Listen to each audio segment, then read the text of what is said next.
샬롬 김윤규 목사입니다. 오늘 이 시간에는 신명기 8장 7절에서 10절의 말씀을 근거해서 아름다운 땅에 들어가라 라는 제목을 가지고 함께 하나님의 말씀을 생각해 보겠습니다. 어느덧 8월의 첫 번째 날입니다. 더운 날씨 가운데서도 8월 한 달 하나님의 은혜 가운데서 살아가시는 귀하고 복된 성도님들이 되시기를 간절히 축복합니다. 함께 하나님의 말씀을 생각해 보겠습니다. 모세가 출애굽의 2세대들에게 40년 동안 자신의 조상들이 광야 생활을 한 그 목적에 관하여 말씀하고 있는 것을 우리가 생각해 보고 있습니다. 이스라엘 백성들이 40년 동안 광야 생활을 통하여 깨닫기를 원하는 하나님의 메시지는 사람이 떡으로만 사는 것이 아니라 여호와 입에서 나오는 말씀으로 산다고 하는 사실입니다. 이 사실을 깨닫기 위해서 이스라엘 백성들은 40년 동안 광야에서 훈련을 받았고 시험을 받았습니다. 그러므로 이스라엘 백성들에게 있어서 가장 중요한 것은 하나님을 경외하는 삶이라는 것을 우리가 말씀을 통하여 생각해 보았습니다. 또한 광야는 이스라엘 백성들에게 있어서 은혜의 장소였습니다. 하나님께서는 자신이 사랑하는 언약의 백성들을 시험하실 때에 그 과정 가운데에서 은혜를 베풀어 주셔서 그들의 삶 가운데에서 만나와 메추라기를 내려주셨고 그들의 의복이 헐지 않도록 인도해 주셨습니다. 이러한 보호하심 가운데에서도 하나님께서 원하시는 것은 자신의 백성들을 징계하셔서 그들이 하나님의 말씀을 깨닫는 것입니다.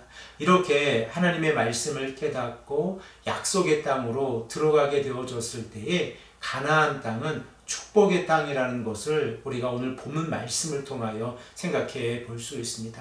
본문 7절의 말씀을 보면 가나안 땅이 얼마나 풍요로운 땅인지를 우리가 생각해 볼 수 있습니다. 우리 다 함께 본문 7절의 말씀을 읽겠습니다. 내 하나님 여호와께서 너를 아름다운 땅에 이르게 하시나니 그곳은 골짜기든지 산지든지 시내와 분천과 샘이 흐르고. 모세가 이스라엘 백성들에게 말씀하고 있는 가나안 땅은 좋은 땅입니다. 그래서 성경은 가나안 땅을 아름다운 땅이라 라고 표현을 하고 있는데 신명기에서 가나안 땅은 지속적으로 아름다운 땅으로 표현이 되어지고 있습니다. 그러면 본문 7절에서 강조되어지고 있는 가나안 땅의 특징은 무엇입니까? 그 특징은 가나안 땅은 물이 풍부한 땅이라고 하는 사실입니다. 본문 7절의 말씀을 보면 가나안 땅은 쥐하수가 흐르고 샘물이 나고 시냇물이 흐르는 곳입니다. 지금 이스라엘의 백성들이 광야 생활을 하고 있었을 때에 그들에게 가장 큰 위협이 됐던 것이 무엇입니까? 바로 물의 문제입니다. 그러나 이스라엘 백성들이 가나안 땅에 들어가게 되어지면 더 이상 물의 문제로 인하여 어려움을 당하지 않는다고 하는 사실입니다. 광야의 삶을 우리가 생각해 보면 이스라엘 백성들은 지속적으로 광야에서 물이 없어서 모세와 아론에게 불평하였고 모세와 아론은 하나님께서 베푸시는 그 기적을 행하다가 자신들의 실수로 가나안 땅에 들어가지 못하는 하나님의 징계를 받게 되었습니다. 우리 다 함께 민수기 20장 12절의 말씀을 읽겠습니다. 여호와께서 모세와 아론에게 이르시되 너희가 나를 믿지 아니하고 이스라엘 자손의 목전에서 내 거룩함을 나타내지 아니한 고로 너희는 이 회중을 내가 그들에게 준 땅으로 인도하여 드리지 못하리라 하시니라. 이렇게 모세는 하나님께서 말씀하신 그 말씀에 순종하지 못하여서 가나안 땅에 들어가지 못했습니다. 그러나 이스라엘 백성들은 더 이상 가나안 땅에서 물로 인하여 걱정하지 아니하여도 된다는 것을 우리가 생각해 볼 수 있습니다. 두 번째로 8절의 말씀을 보면 가나안 땅은 비옥하여서 많은 수확물을 얻을 수 있는 땅입니다. 우리 다 함께 본문 8절의 말씀을 한 목소리로 읽겠습니다. 밀과 보리의 소산지요 포도와 무화과와 석류와 감람나무와 꿀의 소산지니라. 본문 7절의 말씀을 통하여 우리가 생각해 볼 수 있는 것은 가나안 땅은 물만 풍성한 것이 아니라 그 땅에서 자라는 모든 열매가 풍성하다고 하는 사실입니다. 특별히 모세는 본문 8절의 말씀에서 7가지 수확물에 관하여 말씀하고 있는데 우리가 구약 성경에서 숫자 7이 가지고 있는 완전성의 의미를 생각해 보면 가나안 땅이 얼마나 풍성한 열매를 맺는 땅이라는 것을 생각해 볼 수 있습니다. 세 번째로 가나안 땅은 중요한 광물이 풍부한 땅입니다. 우리 다 함께 본문 9절의 말씀을 읽겠습니다. 내가 먹을 것에 모자람이 없고 내게 아무 부족함이 없는 땅이며 그 땅의 돌은 철이요 산에서는 동을 캘 것이라.